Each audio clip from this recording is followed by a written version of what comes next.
ఏదైతే అమరావతి క్యాపిటల్ సిటీలో 1450 ఎకరాల్లో ఈరోజు ఐకానిక్ టవర్స్ కానీ, అసెంబ్లీ కానీ, హైకోర్టు కానీ, అదేవిధంగా ఎమ్మెల్యేలకి, ఎమ్మెల్సీలకి భవనాలు కావచ్చు, అధికారులకి భవనాలు కావచ్చు, బంగళాలు కావచ్చు కడుతున్నాము. ఆ ఏరియాలో ఇన్ఫ్రాస్ట్రక్చర్కి రోడ్డు, డ్రైన్స్, సివరేజ్ ప్లాంట్లు, సివరేజ్ ట్రీట్మెంటు, ఎలక్ట్రికల్, ఇవన్నీ ఇన్ఫ్రాస్ట్రక్చర్ గాను ఈరోజు యాక్చువల్గా ఒక 1052 కోట్లతో టెండర్ పిలవటానికి యాక్చువల్గా యాక్సెప్ట్ చేశారు.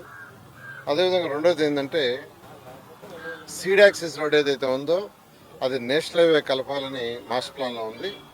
ఆ నేషనల్ హైవే కలిపేటప్పుడు అంతకుముందు డిజైన్ ఏంటంటే నేషనల్ హైవేకి ముందు ఒక హాఫ్ కిలోమీటర్లో ఈ ఫ్లైఓవర్ అక్కడ దిగితే అక్కడి నుంచి మళ్ళీ ఫ్లైఓవర్ ఎక్కెత్తుకుంది.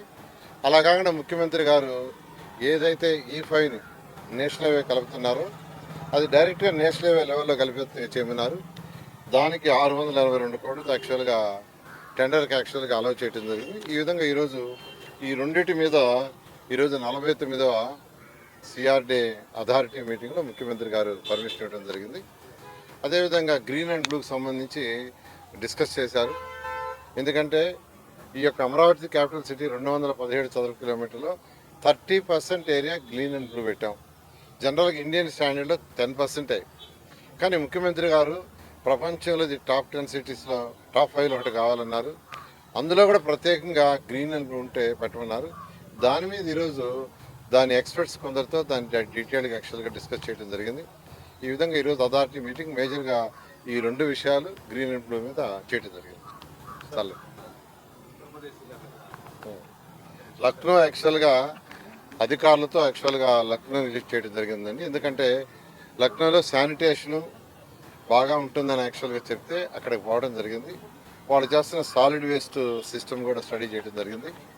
అదేవిధంగా వాళ్ళకున్న పార్కులు కాదు, వాళ్ళకి 373 ఎకరాల్లో పెద్ద పార్క్ ఉంది. అది ఏషియాలో నెంబర్ 1 పార్కు. దాన్ని కూడా యాక్చువల్గా స్టడీ చేసాం. అదేవిధంగా వాళ్ళ యొక్క రివర్ యొక్క బండ్ ఎలా కట్టారు, మనలాగానే యాక్చువల్గా వాళ్ళకి కూడా రివర్ ఉంది.